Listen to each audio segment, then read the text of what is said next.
Vamos lá, Terezinha, daqui a pouco a gente vai entrar, hein? Vamos andando, vamos andando, vamos andando. Ó, o Daniel Dias já tá com a bandeira, aquele sorrisão dele no rosto. Tem uma mulher do lado dele com a plaquinha do Brasil, e ela tá com um guarda-chuva e com a roupa, um formato da bandeira brasileira. Os cadeirantes aqui na frente e a gente logo atrás, hein? Ó, se prepara que daqui a pouco é nós. Vamos caminhando devagarzinho, os cadeirantes já estão entrando. Devagarzinho, vamos andando, vamos andando. Daqui a pouco a gente, hein? Vamos lá, mantém o andar. Tá entrando, Daniel, com a bandeira. Sente o som. Terezinha, estamos entrando. É, grita! Brasil! Brasil! Isso, sorriso no rosto, Terezinha. O estádio tá lotadaço. Tem 80 mil pessoas, várias luzes piscando, várias pessoas tirando foto. Olha os telões ali. Provavelmente nós estamos no telão ali. Caramba, Terezinha, que massa! Olha lá, dá tchau pro pessoal. Olha os voluntários dando tchau também. Olha a câmera aqui na frente. Olha lá, dá tchau pra câmera. O pessoal do Brasil já tá vendo, ó. Vamos andando, vamos andando. É, Brasil!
Quando eu voltei de Pequim, meu pai morava numa casa e a casa dele não tinha luz.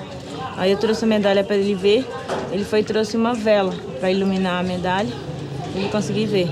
E aí eu falei, até o final do ano eu vou dar uma casa para o meu pai. Primeira coisa que ele perguntou, eu posso levar minhas criação? Falei, pode, pai, lá não tem muito espaço. Porque eu acho que se desse com aquele pouco espaço ele consegue ter tudo aquilo, imagina se desse um pouco mais, né? Naqueles momentos em Londres, quando eu estava bastante cansada já, por causa do excesso de competições em curto prazo de tempo, eu sempre ligava e falava, ah, pai, eu vou correr hoje, vai passar esse horário, mesmo sabendo que ele não ia assistir. Era uma forma de avisar, tipo, para ele orar, para ele pedir a Deus por mim naquele momento. Eu podia ajudar, né?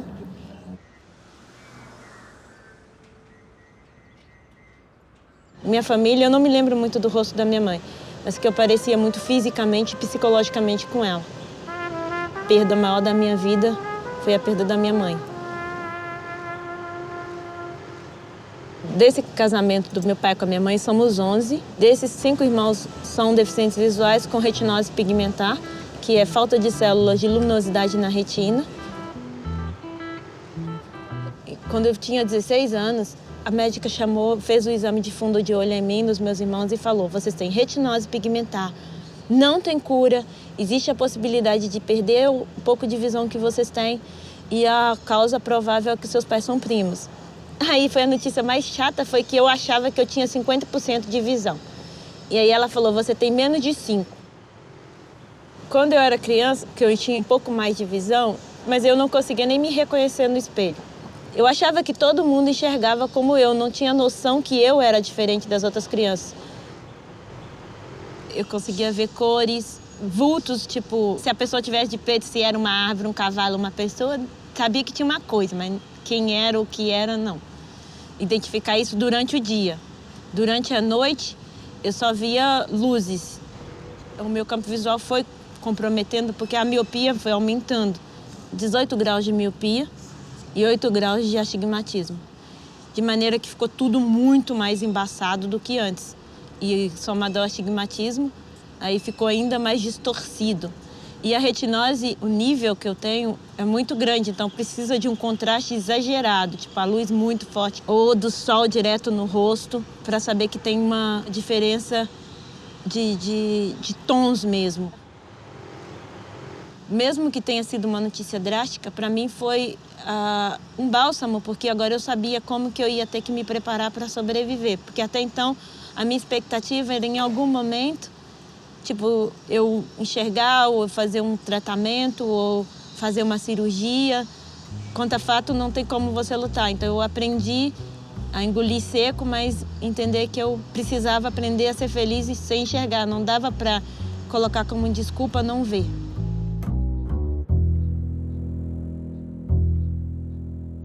Eu fiz 2º grau técnico em administração. Não tive estágio, não tinha mercado de trabalho para mim, não consegui emprego. E eu soube que ia ter uma equipe de atletismo e de natação, lá em Betim. Eu trabalhava como doméstica e a Terezinha chegou e falou que tinha 2 vagas, uma para nadar e outra para correr. Quero correr, mas não tenho tênis. Aí eu tinha um par de tênis na época, aí eu peguei e falei, o tênis eu vou te dar. E peguei meu tênis e dei para ela. Falei, então tá, eu vou fazer atletismo. Eu chamei meu irmão. Meu irmão tinha um campo visual um pouco melhor do que o meu. E aí ele ia na frente correndo, falava, olha o buraco, olha a bicicleta, olha o cachorro. Antes eu tinha um pouquinho mais de visão. Agora eu devo enxergar na faixa de 7% na claridade. A gente preferia treinar no sol, porque a gente estava vendo, a gente via o que tinha na frente que dava para desviar. Porque se fosse treinar no horário mais fresco, ou muito cedo, ou muito tarde, não tinha sol, era bem mais difícil da gente poder ver. A gente esbarrava nas coisas, pisava no buraco. Só que nós não sabíamos diferenciar a qualidade do treino da quantidade. Para nós, quanto mais era melhor, né? Eu cheguei a fazer quase 70 vezes tiro. Aí sobe correndo, desce andando, sobe correndo, desce andando, sem relógio, sem saber se estava correndo forte, sem saber se estava correndo fraco, acreditando que fazendo aquilo era necessário para chegar lá, aquilo era necessário para mudar de vida, para conseguir melhorar os resultados, para conseguir ganhar a medalha de ouro.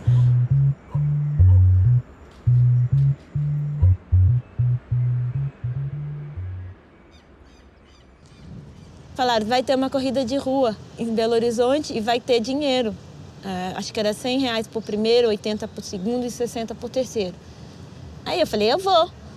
E eu cheguei lá e corri e eu consegui, eu ganhei o segundo, eu ganhei R$80.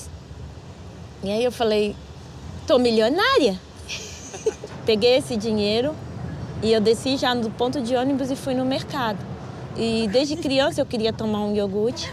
Com a baixa visão que eu tinha, eu precisava de contraste, né? Então o único potinho que eu via era aquele potinho mais escuro no meio dos outros iogurtes. E ele era mais caro do que os outros. E naquele dia eu comi na porta do mercado, eu me lambequei. Aí com o troco que sobrou ainda comprei um sofá no pregão. Aí eu falei, hoje eu sou uma profissional. Eu me senti profissional.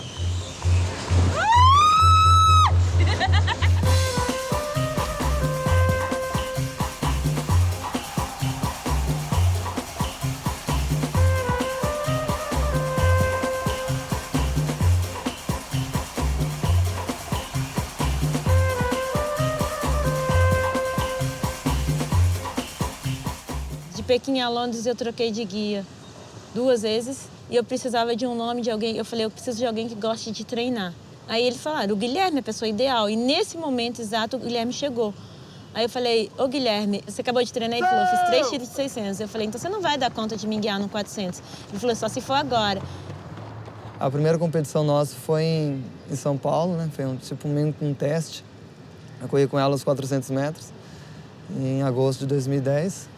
Ela gostou do jeito que eu guiei. Desde que meu campo visual fechou e eu tive que competir vendada e tinha que depender de um guia, a minha maior frustração era a sensação de que eu dependia do outro, ou que eu estava...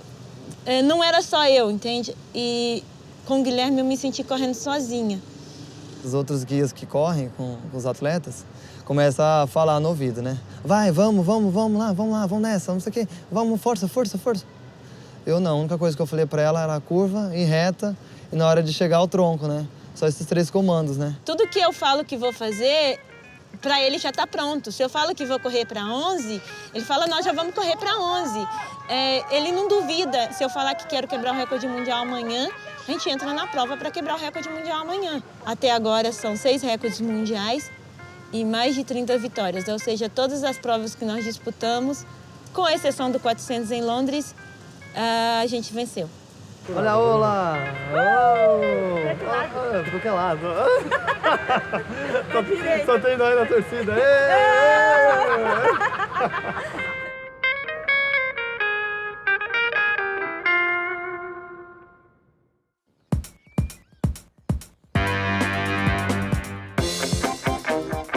No atletismo, a classe é T de track.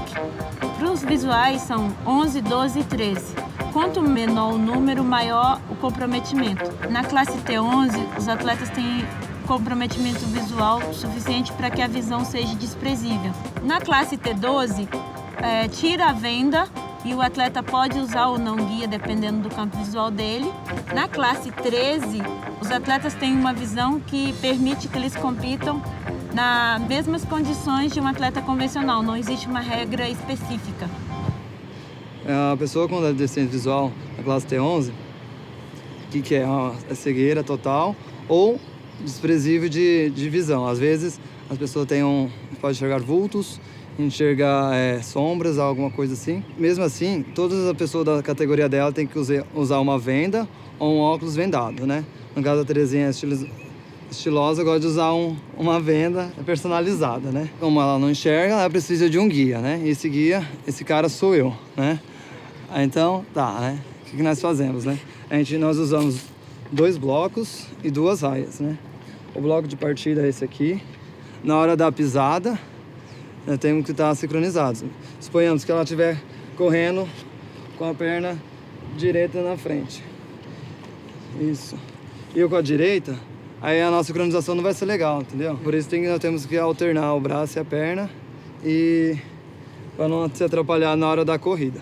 Antes de dar o início da corrida, o que nós fazemos? Eu posiciono ela no bloco, eu já medi aqui tudo certinho. Eu coloco o braço dela aqui na frente, faço dois movimentos, assim, para constar que ela está alinhada, reta no bloco. Eu encaixo aqui a minha mão no punho dela, puxo, ela faz só o trabalho de complementar. Aí vai ter o posicionamento do árbitro que ele vai dar a partida.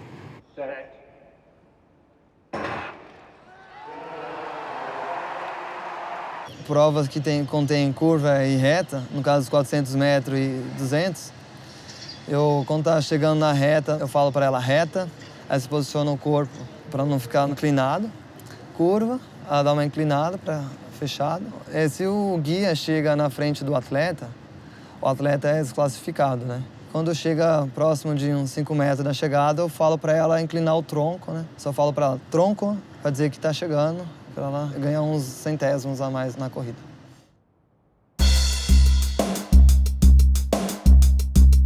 A minha intenção era competir no máximo até Londres. Eu não pretendia competir até 2016, mas quando o Guilherme começou a trabalhar comigo, a gente recuperou essa alegria, esse prazer de correr. O treino de alto rendimento, ele é um treino muito estressante, né? Eu gosto de correr, sim, gosto, né? Mas tem que estar motivado, né? Eu faço umas brincadeiras, eu canto piada, né? Às vezes eu fico cantando música. De lá passei em Franca, comprei uma bota embocada. E na festa de Barreto, cheguei muito apaixonado. Eu sabia que eu ia conseguir correr, mas eu não sabia que eu ia conseguir correr tão bem e que uma pessoa podia fazer tanta diferença na minha vida. Que nem ele faz, brincando, zoando, às vezes quer me ensinar uns passinhos de dança no meio do treino. O leque sem mexer. Leque. Girando pro lado, girando pro outro.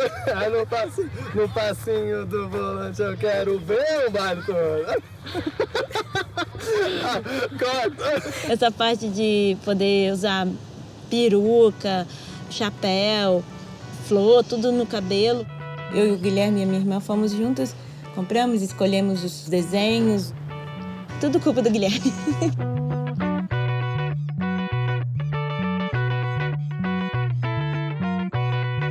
minha irmã, colorida, assim, ela não olha muito se combina, se a flor é vermelha, se põe lantejoula verde, assim, mas tudo bem. Mas aqui, essa aqui... Essa é de pimenta, é de pimenta. É de pimenta, essa é uma de pimenta, são as minhas vendas do protesto. E essa aqui tem o que desenho?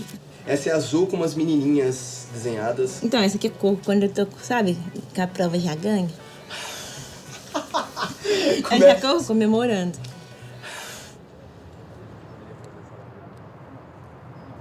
A Terezinha sempre falava, espero que Londres seja a competição da minha vida, tudo mais, né? Sabe, vamos fazer algo assim que marque, né? Uma coisa assim que fique pra história. Vamos aproveitar, né? Aí tive ideia de passar lá em São Paulo, tem uma rua que chama 25 de Março. E eu comprei peruca, comprei chapéu, várias coisinhas assim, né? Pra se divertir, né? Aí na terça-feira teve a reunião com todos os coordenadores de cada modalidade, né? Que tava presente no Brasil. Eles falaram que a gente não podia usar chapéu no dia da cerimônia, que era na quarta. Eu falei, mas não é possível, eu falei, né? Como é possível? Eu fui na 25 de março, trouxe essas coisas. Como que eu não vou poder, né? Não vou poder usar isso, né? Seguinte, não vai poder usar, né? Eu falei, não, que eu tenho que usar só uniforme e tal, né? Guilherme, o que você vai fazer? Não, só pra saber quem não pode usar, né? Tudo bem, né? Mas eles não sabiam que eu tinha comprado tinta, né?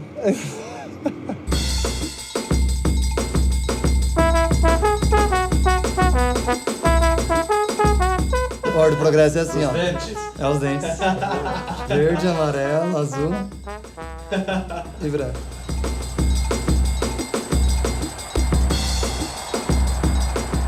Os Jogos de Londres foi extremamente assim que dá arrepio, sabe, né? Uou, gravando o estádio! Uou, aqui tá filmando aqui! Aqui na frente, aqui! Eu tava com a Terezinha de um lado direito e a outra menina com deficiente visual, a Isabela, do lado esquerdo, né? Eu fiquei acompanhando essas duas pessoas. Foi a melhor sensação que eu tive de estar junto com as duas pessoas, deficiente visual, e descrevendo, sabe? Tanto é que a Isabela pegou e falou assim pra mim: nossa, que legal, que emocionante, né? Quando ela falou assim, sabe, eu me emocionei, né? Eu comecei a chorar, né? Foi a sensação mais legal que eu tive, né? Não, até chorei, velho.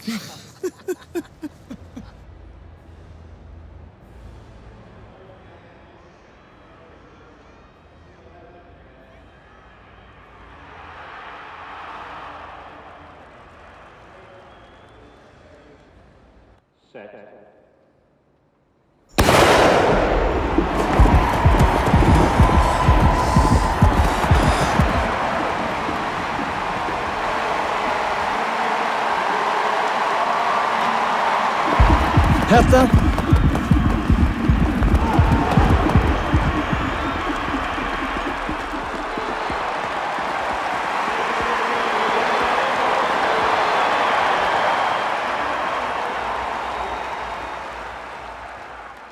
Eu estava muito bem fisicamente, eu já tinha declarado que eu queria a medalha de ouro no 400. E o Guilherme sabia. E o Guilherme falou pra mim, Terezinha, eu tô sentindo uma perna. Eu falei, Guilherme, eu confio em você. Fiz uma massagem, beleza, né? Mas aí à noite, que era a final dos 400, eu falei assim, meu, né? Como tá sentindo? Tá presa, né? Não consegui liberar nada, né? Aí eu falei, tá, Terezinha, tá presa, mas vamos lá, né? Vamos pro veneno, né?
Curva!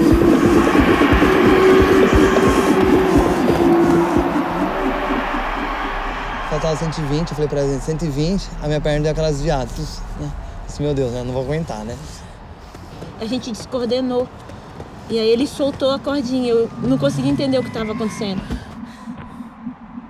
Aí eu me joguei, o tarde inteiro fez...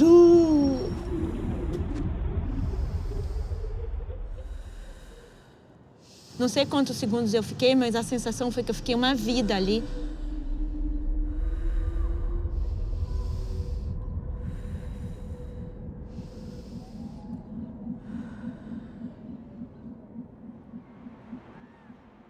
Aí passou tudo na cabeça, parecia que fiquei 2 anos ali, né, deitado naquele chão. Terminamos meio que trotandinho. O estádio começou a levantar, a bater palma. Nossa, eu fiquei feliz pra caramba, a Terezinha.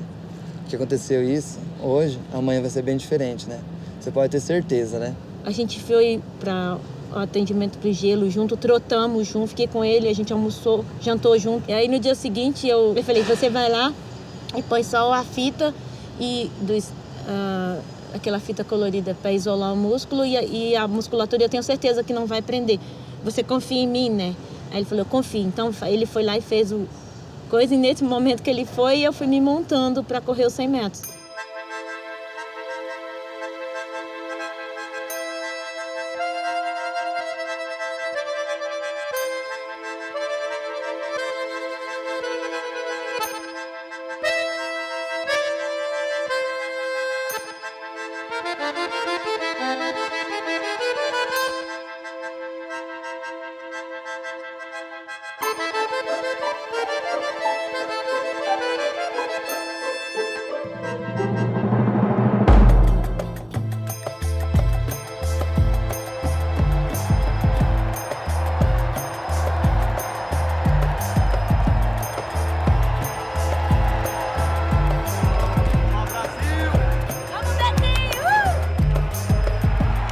No outro dia eu tava tão motivado pra ganhar. É hoje, é o último dia, vamos pro veneno. Se for pra carregar a perna, correr com uma perna, eu tô correndo.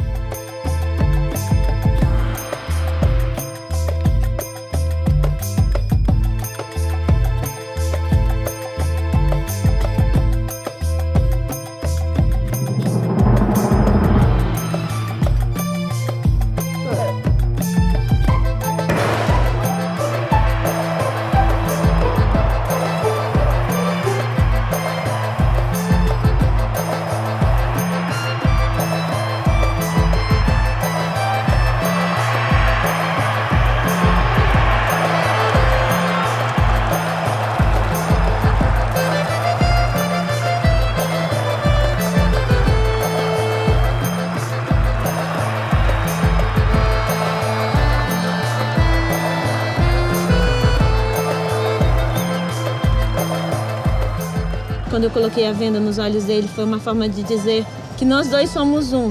Um com visão, o outro sem. Mas a gente se completa na pista, a gente forma um time. Ladies and gentlemen, the bronze medalist representing Brazil, Julia Santos, and her guide runner, Fabio Dias de Oliveira Silva. And Musa Guerra Santos, and her guide runner, Luis Enrique Barbosa da Silva. A Paralympic champion representing Brazil, Teresina Wilhelmina, and her guide runner.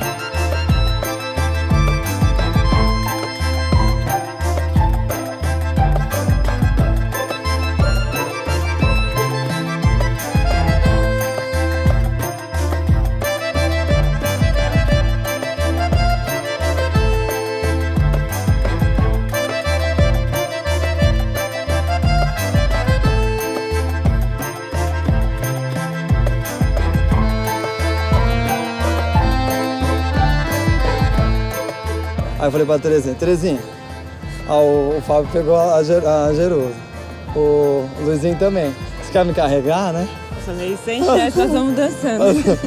Então vamos dançando então, né? Estamos cansados, né? Aí depois começamos a dançar, entramos dançando lá.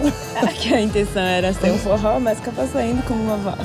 Todo mundo falou que era uma A gente valsa. dança muito bem, separados.